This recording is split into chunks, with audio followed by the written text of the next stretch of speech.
따라서 성전에서 가르치심.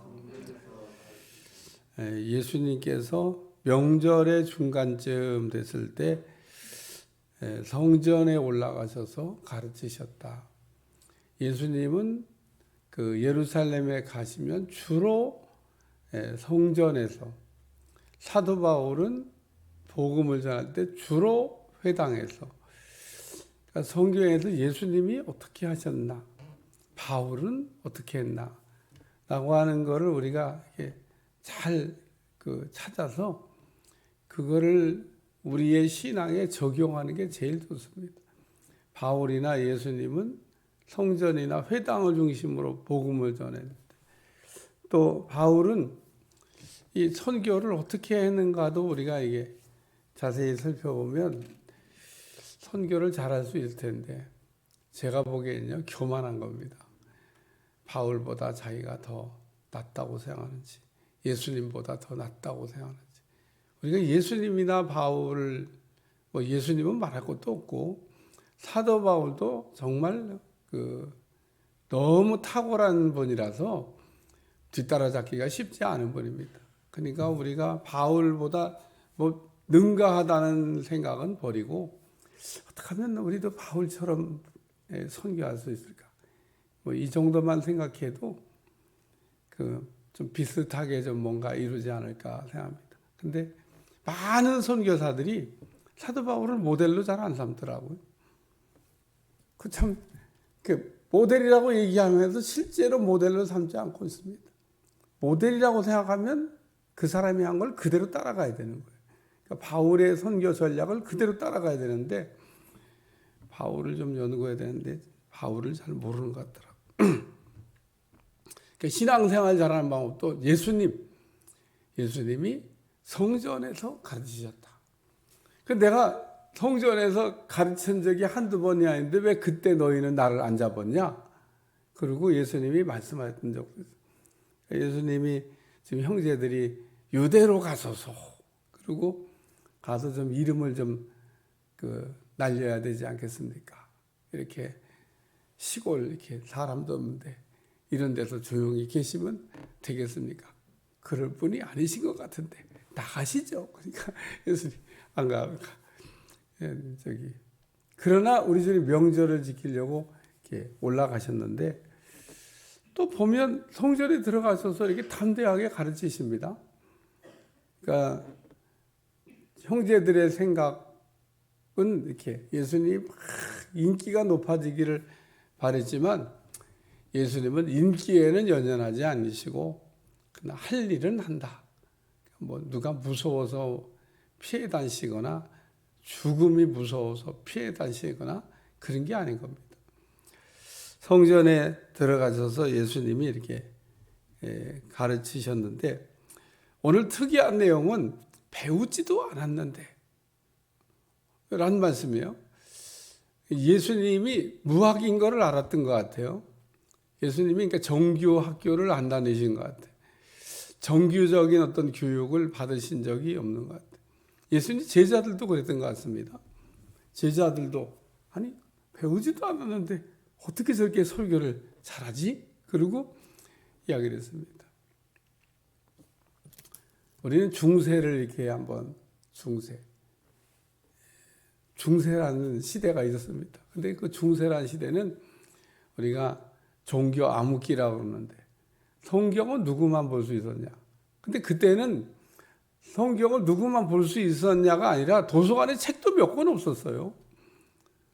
도서관이라고 하면 우리가 지금 막 수천 권의 수만 권의 책들이 막 이렇게 있는, 참 그 한 권의 책이 얼마나 중요합니까? 근데 중세 때냐 도서관에 가도 책 몇 권 없었습니다. 근데 성경은 말할 것도 없죠. 성경이 귀하던 시대, 왜 인쇄술이 발달이 안 돼서 아직 인쇄술이 개발이 안 되는 시대라서 책을 만든다고 하는 게 너무너무 어렵습니다. 그러니까 성경은 그렇게 흔히 돌아다니는 책도 아니고, 또 성경은 라틴어로만 되어 있는데 신부들만 읽었습니다. 그냥 우리 일반 사람들이 성경을 읽냐? 못 읽습니다. 그러니까 내가 보면 그 시대를 거짓말하기 좋았을 것 같아요. 성경을 못 읽으니까 성경에 이렇게 돼 있다 그러면 가르쳐 주는 대로 그 볼 수 있는 사람이 신부들밖에 없습니다. 제한되어 있어요. 아무도 못 봐. 설령 그 책은 구경한다고 해도 라틴어를 몰라. 그러니까 책은 이렇게 구경할 수 있다고 해도 라틴어를 모르니까 읽을 수도 없고. 그래서 루터가 종교개혁을 하면서 제일 먼저 한 일이 라틴어로 된 성경을 독일어로 번역하는 일을 한 겁니다. 왜? 독일 사람이 성경을 읽으려면 라틴어 성경 못 읽으니까 그걸 독일어로 바꾼 겁니다. 누구든지 성경을 읽게 하려고. 그리고 그때는 인쇄술이 이제 발달됐어요. 책을 찍을 수 있는 시대가 됐다. 그러니까 참 루터가 종교개혁한 그 타이밍이 인쇄술이 발달돼서 책도 찍을 수 있는 때고, 루터가 그 라틴어 된 성경을 독일어로 바꿔서 번역해가지고 인쇄를 막 해서 읽으라고 막 성경을 막 뿌리니까 많은 사람들이 성경을 읽고 이제 성경 말씀에 이렇게 되어 있었구나라고 하는 걸 알게 된 거죠. 예수님께서 학교를 다니지 않았는데 여기 이 사람은 배우지도 아니하였거늘 어떻게 글을 아느냐. 예수님은 배우지도 않고 글을 깨우치셨나 봐요. 우리는 이렇게 설명을 해도 그치 예수님은 저기 하나님이시니까 다 아시지 이렇게 하면 그냥 넘어갑니다만은 불신자가 읽으면 정규 교육을 안 받았는데 어떻게 글을 읽었을까? 물음표. 예수님은 배우지 아니하였거늘 어떻게 글을 알지? 그러고 예수님이 성전에서 이렇게 그 글을 읽고 가르치는 걸 보면서 그 당시 글을 아무나 읽는 게 아니에요. 왜냐하면 글을 읽는 사람이 극히 제한되어 있습니다. 글을 아무나 못 읽어요. 모릅니다. 헬라어, 시브리어, 라틴어 이런 거를 그냥 아무나 다 읽을 수 있는 게 아닙니다. 배우는 사람들은 그냥 살아요. 예수님이 그래서 이렇게 성전에서 가르치셨는데 첫 번째는 뜻을 가르쳤습니다. 뜻. 여기 보니까 사람이 하나님의 뜻을 행하려 하면 이 교훈이 하나님께로부터 왔는지 내가 스스로 말함인지 알리라. 그러면서 사람이 하나님의 뜻을 행하려면 그래서 뜻에 대한 가르침을 가르쳤습니다. 그러니까 뜻을 행하려고 하면 사람의 교훈인지 하나님의 말씀인지를 분별할 수 있다는 겁니다. 오늘도 우리가 그 뜻을 행하려고 이렇게 마음을 딱 정하면 하나님의 말씀이 제대로 읽어집니다. 나는 하나님의 뜻대로 살아야 되겠다. 그렇게 생각하고 성경을 읽으면 하나님의 뜻이 보입니다. 근데 뜻을 행할 생각이 없이 하나님의 말씀을 읽으면 하나님의 말씀이 또 그렇게도 보입니다. 그러니까 여러분 성경을 보면 이런 말씀도 있고 저런 말씀도 있는데 우리가 내가 이렇게 하나의 뜻을 행하려고 하면 하나의 뜻이 이렇게 하라는 거구나 보이고 뜻을 행할 생각이 없으면 이거 정말 그 하나님이 나보고 이렇게 하라는 거구나. 그리고 말씀이 그렇게도 보인다는 겁니다. 오늘 우리는 보내신 이의 뜻이란 표현이 나오는데 스스로 말하는 자는 자기 영광만 구하되 보내신 이의 영광을 구하는 자는 참되니 그 속에 불의가 없느니라. 그래서 내 교훈은 내 것이 아니요 나를 보내신 이의 것이니라. 그러면서 예수님이 스스로 이렇게 자기 생각을 이야기하시는 게 아니라 보내신 이의 뜻을 따라 보내신 이의 말씀을 전하고 있다는 얘기로 그것이 그러므로 하나님의 뜻이다. 그러니까 하나님이 나를 보내서 내가 왔고 내가 그 보내신 이의 뜻을 전하고 있다. 그래서 하나님이 오늘 우리에게 전해주시는 메시지가 있습니다. 두 번째는 율법도 가르쳤습니다. 여기 모세가 너에게 율법을 주지 아니하냐. 너희 중에 율법을 지키는 자가 없도다. 그러면서 이 말씀을 하신 뜻은 너희도 율법을 안 지키면서 나보고 율법을 안 지킨다고 왜 너희가 나를 죽이려고 하냐 그 얘기입니다. 유대인들이 요한복음 5장에 보면 안식일 날 그 38년 된 병자 고친 거 보고 왜 안식일에 병자만 고칠 것이지 일어나 자리를 들고 가라고 하냐. 안식일을 어겼다 그런 얘기. 그래서 안식일을 어기는 예수님을 보고 죽이려고 이제 언제 죽이나 날만 보고 있었던 겁니다. 그래서 모세가 준 율법을 너희도 안 지키면서 너희는 율법을 지킨다고 하나 거짓말하지 말라는 겁니다. 너희도 율법을 안 지키면서 내가 무슨 율법을 안 지켰다는 얘기하면서 왜 나를 죽이려고 하냐. 그러니까 또 이 사람들이 무리가 대답하되 당신은 귀신이 들렸도다. 그러니까 예수님이 하시는 말씀을 듣고 귀신 들린 사람이 하는 얘기를 뭘 그걸 누가 귀담아 듣겠냐고 또 이렇게 아주 생뚱맞은 얘기를 합니다. 무리가 대답하되 당신이 귀신 들렸도다. 누가 당신을 죽이려 하나이까. 그러니까 예수님의 하시는 말씀들을 듣고 저 사람은 귀신 들린 사람이야 라고 얘기하는 사람들이 생각보다 많았습니다. 그러니까 오늘도 여기 무리가 예수님이 하시는 말씀을 듣고 귀신 들린 사람 얘기를 누가 죽이려고 하겠습니까? 이러고 얘기합니다. 그러니까 예수님은 율법에 대한 얘기를 하셨는데 율법을 지킨다고 자랑하는 유대인들. 그래서 율법을 안 지키는 사람을 보면 죽이려고 대들었던 사람들. 그래서 율법을 실제로는 다 지키는 것도 아니면서 자기들은 지킨다고 이렇게 생각을 했던 거죠. 율법은 지키라고 주신 법이 아니고 깨달으라고 주신 법입니다. 이거는 바울이 해석한 건데 가장 정확한 해석입니다. 하나님 율법을 왜 주셨냐? 죄를 지으니까 죄를 깨달으라고 주신 게 율법이고 율법이 깨달아져야 우리가 오실 메시아를 향해서 나아오게 된다. 다시 말해서 율법을 주신 목적은 하나님께로 돌이켜 나아오라고 주신 건데 오히려 율법을 지킨다고 하면서 하나님께로 더 나오기는커녕 그냥 제자리에 서 있거나 뒤로 더 물러가는 사람들이 됐다. 그래서 예수님은 이렇게 율법도 가르쳤다는 겁니다.